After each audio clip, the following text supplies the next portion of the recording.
I don't know who needs to hear this today, but the dark stage of your journey where you are finding your boundaries and you are having to block people and go no contact with people and things like that.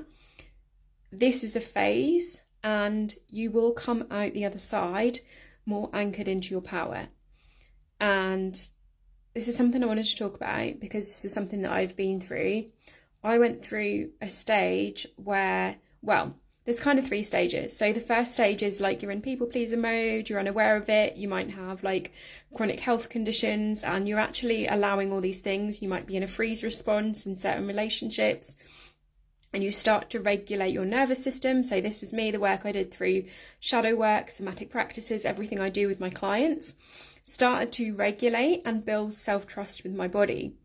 And then I started to be like hyper aware through that process of like, yeah, they know that energy's not right for me. No, I will not tolerate that disrespect. Sort of like this, over there, over there, over there, blocking here, blocking there, cutting that person out of my life, doing that, right? And that was all a process. And that was all about building self-trust in my body. So now I'm like, So don't get me wrong, I still block, I still cut if I need to. But I've anchored in a new level of power where now I can feel it and not be of it. I can be out in the world more. I still honour my sacred yes and my sacred no, but what I've started to find is that I can do more. I can do more things that were a sacred no before, and I'm more creative in making them a sacred yes. So like go in with my nice warm cup of tea and my travel mug and with a blanket, or I'll go to an event and I'll just stay for an hour, or I'll meet a friend but instead of going to a busy restaurant or cafe, we'll go for a walk in nature. Like, I feel quite expressive today.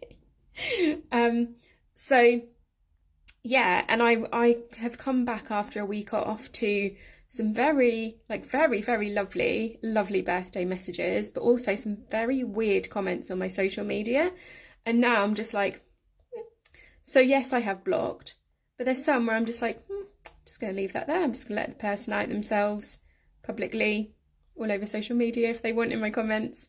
Or I just ignore stuff. Like, there is power in the silent, but it almost feels like we have to go through this like fiery do not fuck with me stage, and then we come out the other end and we can just be in this silent power of like, yes, no, yes, and I need this, and yeah, I'm just going to ignore that. And yeah, you come out the other side of that, and I have noticed this new version of me where I'm just like, yeah, I don't actually need to block that person.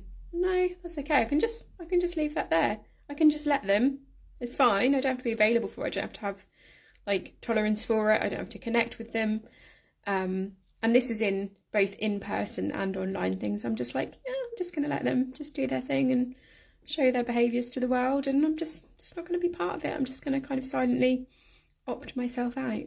So there is a new layer beyond the fiery, fighty side, right? Because think about the nervous system. We move from freeze to flight to fight to then get into regulation. So that anger, sacred rage, like I went through a stage where I was like on the floor doing breath work every day, right? That is a completely normal phase. Like as we move into regulation, we get into the fight and we're like, and we might piss people off with our boundaries, with our anger. And then we kind of just move into this like, yeah, no, I'm not available for that type of power. Who else is feeling it? Especially in my 40s, and I've just turned 40, I'm really feeling that kind of silent power, the silent mystic type archetype. Let me know if you're feeling it.